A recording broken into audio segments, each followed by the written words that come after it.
नमस्कार, कशिश न्यूज में आपका स्वागत है और आपके साथ मैं हूं करिश्मा। सबसे पहले बात करेंगे कोरोना की। तो बिहार में कोरोना के नए संक्रमितों की संख्या में तेजी से गिरावट आ रही है। गुरुवार को 7,752 नए पॉजिटिव मिले हैं, जबकि पटना से 1,485 संक्रमित मिले और नए संक्रमित मिलने के बाद राज्य में एक्टिव केस की संख्या 96,277 हो गई है। पिछले 24 घंटे में कोरोना संक्रमण से और 90 लोगों की जान गई है। स्वास्थ्य विभाग के माने तो बुधवार की अपेक्षा गुरुवार को 14,000 कम टेस्ट की रिपोर्ट प्राप्त हुई है। पटना को यदि छोड़ दिया जाए तो अमूमन अब प्रत्येक जिले में नए संक्रमितों की संख्या में कमी आ रही है। बेगूसराय, भागलपुर, मुजफ्फरपुर, औरंगाबाद, वैशाली के साथ ही गया में भी संक्रमण के मामले तेजी से कम हो रहे हैं। गुरुवार को मिली रिपोर्ट के अनुसार बेगूसराय से 173, भागलपुर से 147, गया से 233, पटना से 1,485 और नए कोविड-19 संक्रमित मरीज पाए गए हैं। प्रदेश में कोरोना संक्रमण की रफ्तार के कम होने के साथ ही एक्टिव केस की संख्या भी कम होने लगी है। पिछले 12 दिनों के अंदर करीब 1.5 लाख लोगों ने कोरोना को पराजित किया। नतीजा एक्टिव केस घटकर नीचे आ गया है।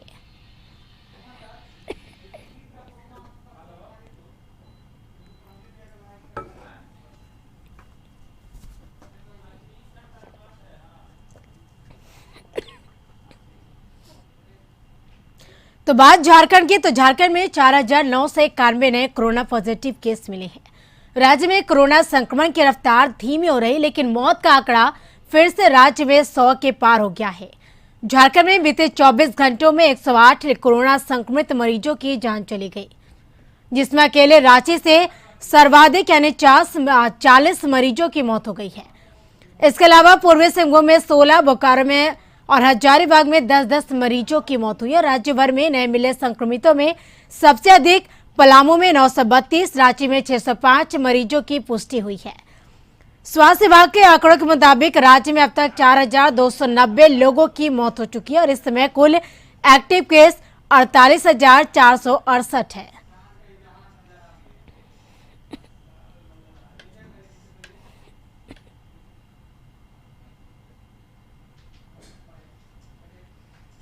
पटना मेडिकल कॉलेज में लाल खून का काला कारोबार हो रहा। इसमें ब्लड बैंक के कर्मचारियों और दलालों का नेटवर्क सामने आ रहा है। ब्लड बैंक से ऑपरेट हो रहे गुड्डू नाम के एक दलाल ने 15 यूनिट खून 60,000 में बेचा है। यह खुलासा पीएमसीएच के टाटा वार्ड के में मां का इलाज करा रहे भोजपुर के अनूप कुमार ने किया है। अनूप का कहना है कि डॉक्टर की डिमांड के बाद भी ब्लड बैंक से उन्हें खून नहीं दिया गया और काउंटर से दलाल के पास भेज दिया गया। दलाल ने कई बार नगद पैसे लिए और ऑनलाइन ट्रांजैक्शन भी कराया, जिसका अनूप के पास पूरा रिकॉर्ड है।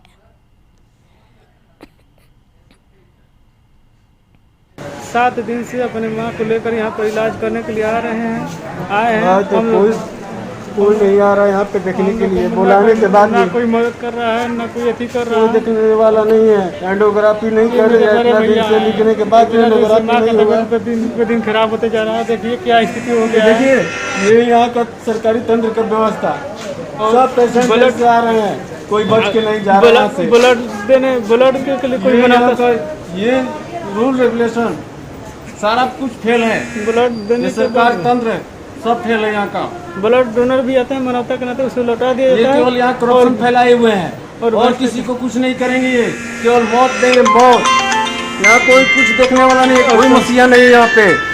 सब लोग भ्रष्टाचार है ऊपर से नीचे तक। सब ब्लड डोनेट के नाम पे बोल रहे हैं नहीं होगा। ये पैसा से ब्लड देते हैं लोग। यहाँ पर बोलते हैं मेरे आदमी है, दलाल भीट पीटे रहते हैं और पैसा से ब्लड देते हैं। पैसा देते देते हम लोग बिका गए। हमारे पास पैसा नहीं है जहर खाने का। हम गरीब आदमी है साहब। अब जहर खा के मर जाएं यही, तभी प्रशासन जगेगी। प्रशासन कोई सुनवाई नहीं कर रही है। यहाँ की कोई सब व्यवस्था लोग के प्रति किसी पे। पटना के शास्त्री नगर के राजा बाजार में ऑक्सीजन गैस की कालाबाजारी करते हुए कई लोग गिरफ्तार किए गए। राजा बाजार में स्थित एक निजी हॉस्पिटल के डायरेक्टर को गिरफ्तार किया गया। उसके 2 अन्य साथियों को भी आर्थिक अपराध इकाई ने गिरफ्तार किया। यह सभी ऑक्सीजन सिलेंडर और ऑक्सीजन रेगुलेटर की कालाबाजारी कर रहे थे।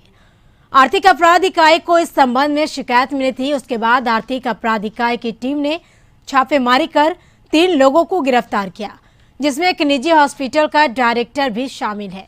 फिलहाल उन सभी से पूछताछ की जा रही है। 2 गाड़ी भी बरामद की गई है।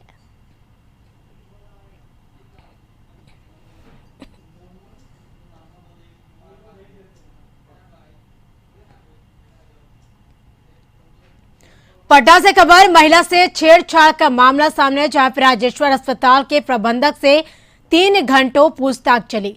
पुलिस ने अस्पताल का सीसीटीवी फुटेज भी खंगाला। तो बता चले पटना से खबर है, जहां राजेश्वर अस्पताल के प्रबंधक से महिला से छेड़छाड़ मामले में 3 घंटे तक पूछताछ चली।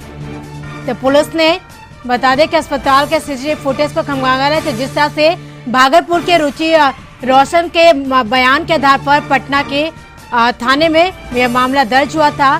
तो शास्त्री नगर थाने में यह मामला दर्ज हुआ था। राजेश्वर अस्पताल माफ कीजिएगा, पटना के पत्रकार नगर थाने में ये मामला दर्ज किया गया था, जिसमें राजेश्वर अस्पताल के प्रबंधक से इस मामले को लेकर 3 घंटों तक पूछताछ चली है। वहीं पुलिस ने अस्पताल का सीसीटीवी फुटेज भी खंगाला है।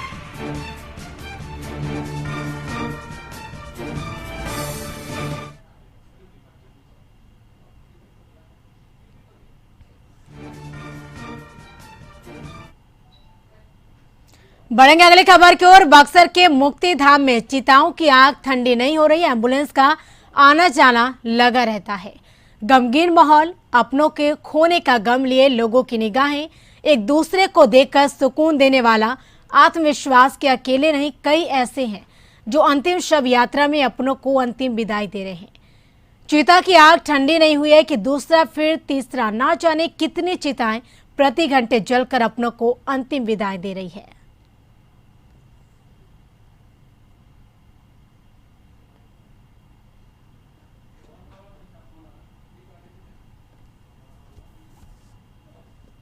बनाया गया है वहाँ ये 6 दिन से एडमिट थे।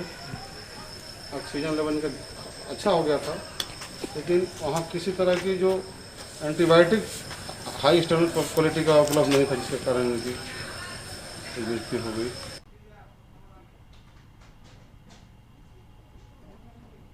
कैसे हुई सर ये दुखद घटना डुमरांव कोविड-19 जो तो ये बक्सर से खबर, जहां मुक्ति धाम में एक के बाद एक चिताएं जलती हुई दिख रही है। तो दिन रात मुक्ति धाम में शव जलाए जा रहे हैं। वहीं कोरोना काल में चिताओं की जो आग है वो नहीं बुझ रही और एक के बाद एक करके मुक्ति धाम में चिताएं जल रही है। तो लोग अपने नम आंखों से भी अपनों को अंतिम विदाई दे रहे हैं।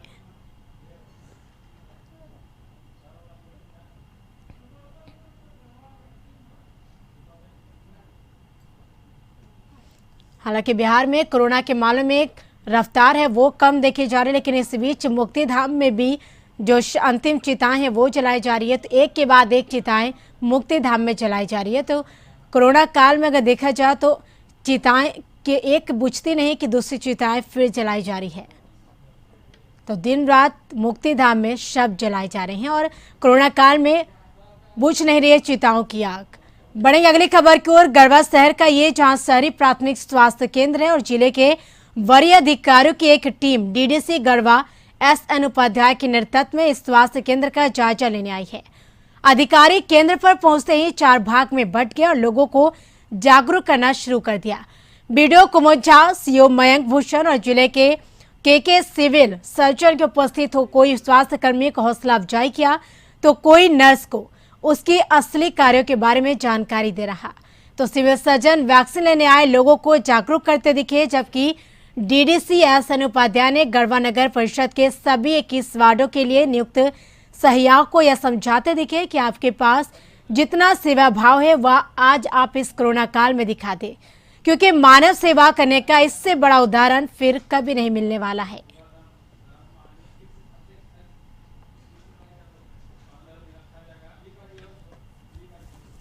भी आ गए हैं।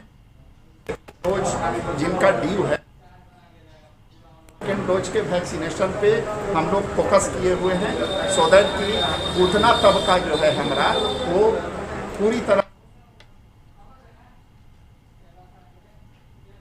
पूरे राज्य के साथ साथ चाईबासा शहर में भी आज 14 तारीख से यानी आज से 18 वर्ष से ऊपर के लोगों को वैक्सीन देनी शुरू हो गई है। राज्य सरकार द्वारा जारी आदेश के बाद जिला प्रशासन और स्वास्थ्य विभाग के द्वारा चाईबासा शहर के चिन्हित स्थानों पर 18 वर्ष से ऊपर के लोगों का वैक्सीन देने की जो प्रक्रिया है वो शुरू कर दी गई है।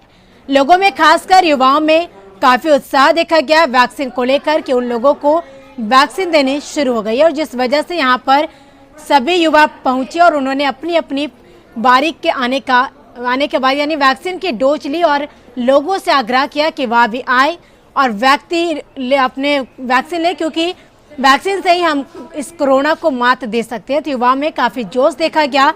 तो यानी 14 तारीख यानी आज से 18 वर्ष से ऊपर के लोगों का वैक्सीनेशन का जो कार्य है वो शुरू किया गया। हालांकि कई लोगों में यह भ्रांतियां है कि व्यक्ति लेने के बाद वैक्सीनेशन कई तरह की समस्याएं आती है, मगर युवाओं ने खुद आगे बढ़कर लोगों से आग्रह किया है और लोगों को यह भी कहा कि इसमें डरने की कोई बात नहीं है, आप सभी वैक्सीन जरूर लें।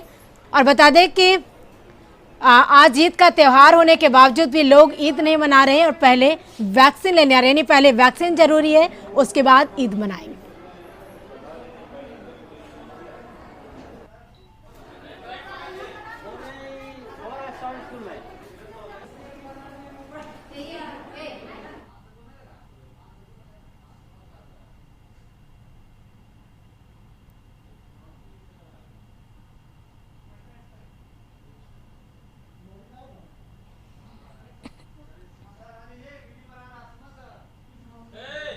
तो टीकाकरण को लेकर युवाओं में काफी उत्साह देखा जा रहा। तो ये खबर चाईबासा से हम आपको दिखा रहे हैं, जहां 18 वर्ष से ऊपर के लोगों का टीकाकरण हो रहा है। यानी लोगों का कहना है कि पहले वैक्सीन लें। हालांकि आज ईद का भी त्यौहार है, लेकिन इस बीच पहले वैक्सीन लेने युवाएं पहुंच रहे हैं स्वास्थ्य केंद्र पर, उसके बाद वो ईद मना रहे हैं।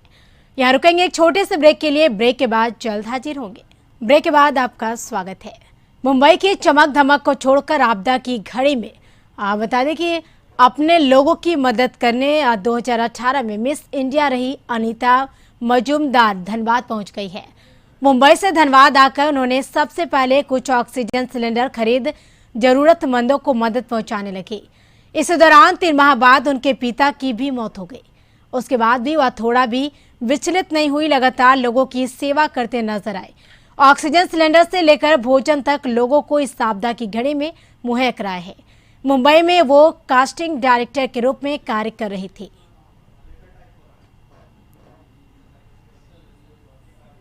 सिचुएशन है तो हम लोग से मेरे से जितना भी हो सक रहा है मैं कर रही हूँ। हम लोग कोरोना के टाइम में अपने साइड से ऑक्सीजन सिलेंडर वगैरह भी बहुत लोगों को दे रहे हैं। तो हम लोगों को लगा कि हाँ, हम लोगों की तरफ से अगर कुछ यहाँ पर भी हम लोग कुछ करते हैं तो इसलिए मैंने यहाँ पे मांगा। कितने मार्क दिए हम लोग 1000। लोगों को क्या संदेश देना चाहेंगे?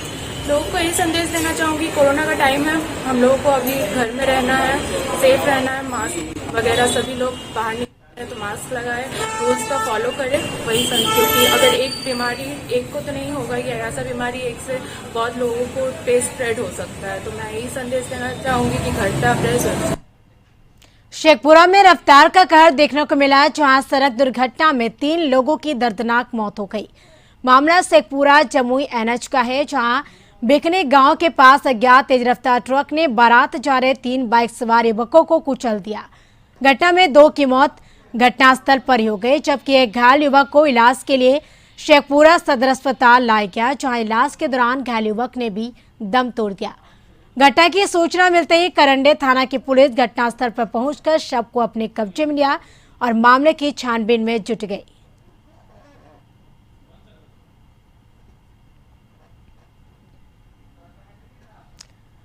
तो ये शेखपुरा से खबर है, जहां ट्रक और बाइक में भीषण टक्कर हुई, जहां पे बाइक सवार युवक की मौत हो गई। इस हादसे में 3 लोगों की मौत हो गई। यानी तेज रफ्तार का कहर देखने को मिला। शेखपुरा में ट्रक और बाइक के बीच भीषण टक्कर हो गई। इसमें ट्रक ने बाइक सवार युवक को कुचल दिया। इस हादसे में 3 लोगों की मौत हो गई। तो बता दें कि बारात जा रही थी या उस दौरान यह हादसा हुआ। तो ट्रक ने बाइक सवार युवकों को कुचल दिया, जिससे मौके पर ही इस हादसे में 3 लोगों की मौत हो गई।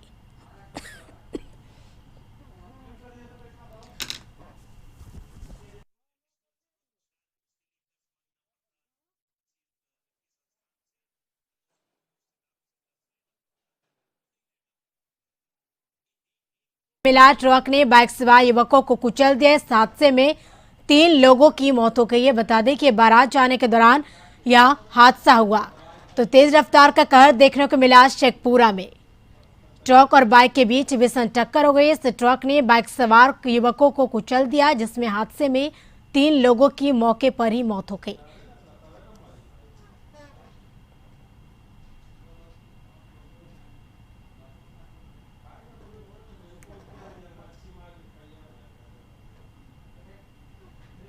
बढ़ेंगे अगले खबर की ओर। आरा से जहां तेज रफ्तार स्कॉर्पियो ने 4 लोगों को कुचल दिया। तो बता दें कि रफ्तार का कहर लगातार देखने को मिला। आरा से जहां तेज रफ्तार स्कॉर्पियो ने 4 लोगों को कुचल दिया, जिससे 2 लोगों की मौत हो गई और 2 लोग घायल बताए जा रहे हैं। गुस्साए लोगों ने आरा अरवल रोड को जाम कर दिया। शहर थाना क्षेत्र के सहार अरवलपुर पर यह हादसा हुआ है।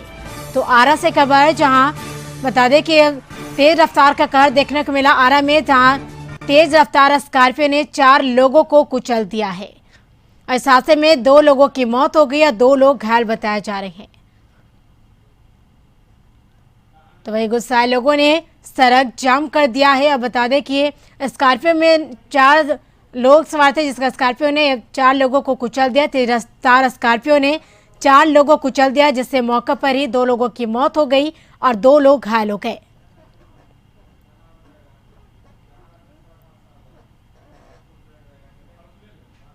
तो वहीं जहानाबाद में भी सड़क हादसा हुआ, जहां तेज रफ्तार ऑटो अनियंत्रित होकर पलट गया। हादसे में 2 लोगों की मौत हो गई, 3 लोग घायल हो गए।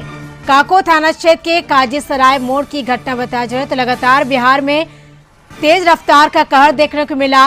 एक के बाद एक सड़क हादसे की बातें सामने आ रही है। तो जहानाबाद में भी सड़क हादसा देखने को मिला, जहां पे बता दें कि जहानाबाद में भी सड़क हादसा हुआ और इस हादसे में 2 ऑटो अनियंत्रित होकर पलट गया। तेज रफ्तार ऑटो पलट गया और 2 लोगों की मौके पर ही मौत हो गई, वहीं 3 लोग घायल हो गए। तो काको थाना क्षेत्र के काजीसराय मोड़ की घटना बताई जा रही है।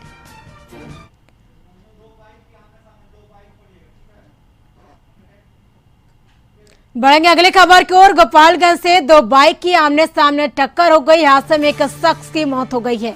तो बोरे थाना के खजुराहा में यह घटना हुई है। तो बता दें कि हादसों का शुक्रवार रहा और इस बीच एक के बाद एक सड़क हादसा की घटनाएं सामने है, जहां आरा में भी सड़क हादसा हुआ, शेखपुरा में भी सड़क हादसा देखने को मिला, चाईबासा में भी सड़क हादसा देखने को मिला। इसके साथ ही जहानाबाद में भी सड़क हादसा देखने को मिला। गोपालगंज में भी सड़क हादसा में, जिसमें कई लोगों की मौत भी हुई और कई लोग घायल हैं।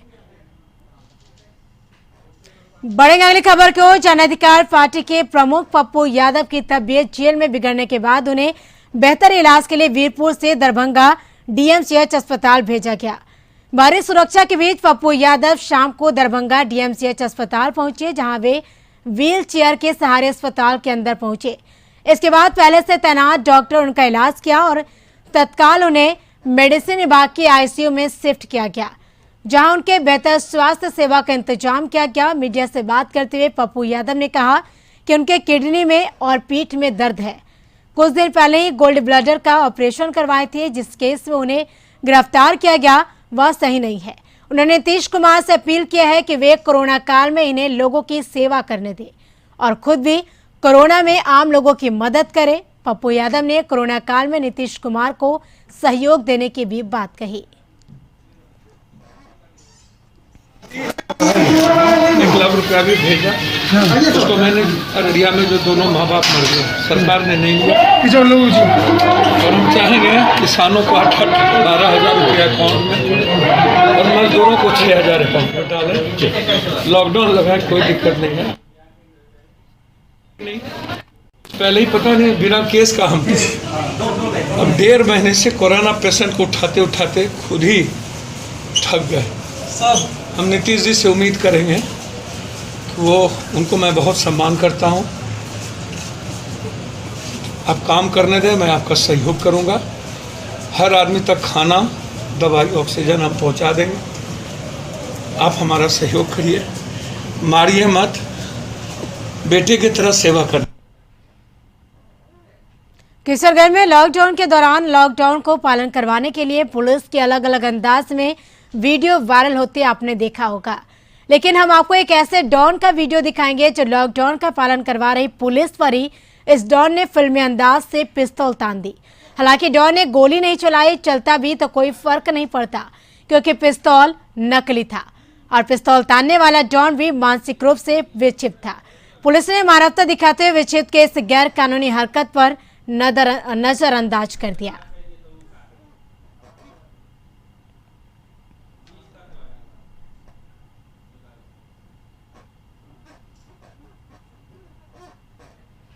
बिहार में कहने को तो सुशासन की सरकार है और यहाँ कानून व्यवस्था का राज्य है। किसी का मजाल है जो इस राज्य में कानून को तोड़ दे, क्योंकि नीतीश कुमार के राज्य में पुलिस वालों को खुलेआम छूट है, उनकी मर्जी चाहे जो कर ले, वहां उन पर कोई नियम कानून लागू नहीं होगा। आज हम आपको जो सुशासन के सरकार की तस्वीर दिखा रहे हैं उसको देखकर शायद आपकी भी आंखें ना बंद हो जाए, क्योंकि बिहार के भोजपुर जिले के गढ़हानी थाना के थानेदार का कारनामा देख आप भी दंग रह जाएंगे, क्योंकि सरेआम महिलाओं से गाली गलौज करते हुए थप्पड़ चलाता है तो और जब इससे भी जी नहीं बढ़ता तो खुलेआम उनके मोबाइल को हाथ से छीनकर फेंक देता है। यह थानेदार पूरा मामला जिले के गढ़हानी बाजार से जुड़ा हुआ है।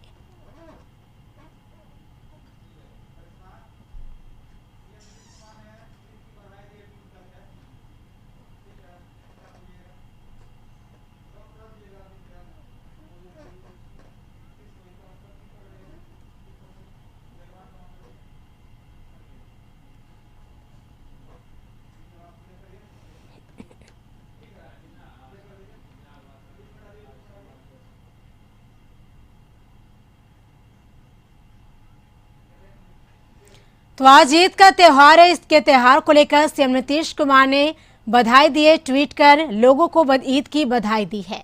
तो घर में ही नमाज अदा करने की अपील की है सीएम नीतीश कुमार ने और साथ ही ईद की बधाई देते हुए कहा है कि आप ईद की नमाज घरों में ही अदा करें, घरों में ही आप ईद मनाएं, क्योंकि अगर आप सुरक्षित रहेंगे तो आपसे आपका पूरा परिवार सुरक्षित रहेगा।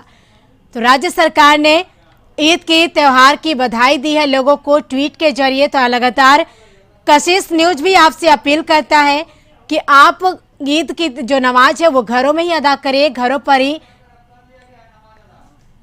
तो बता दें कि आप घरों में ही ईद मनाएं। तो लगातार सीएम नीतीश कुमार ने ट्वीट कर लोगों को घर में ही ईद मनाने की अपील की और लगातार कशिश न्यूज भी आपसे अपील करता है कि आप घरों में ही ईद मनाएं।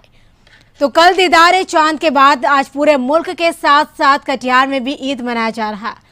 इस मौके पर सभी लोगों के साथ साथ खासकर नन्हे रोजेदार जो पूरे महीने रोजा रखे हुए हैं अब खुशी के साथ ईद मना रहे हैं। उन लोगों ने कहा कि निश्चित तौर पर यह विपदा की घड़ी है, इसलिए वे लोग घर के बड़े लोगों के साथ मिलकर घर में ही नमाज अदा करने के बाद ईद मनाए, क्योंकि लेकिन आने वाले दिन में हिंदुस्तान से कोरोना किया बला टल जाएगा और एक बार फिर सबके साथ मिलकर खुले में ईद मनाएंगे। नन्हे रोजेदारों ने वतन के खुशी और तरक्की के लिए भी दुआ किया।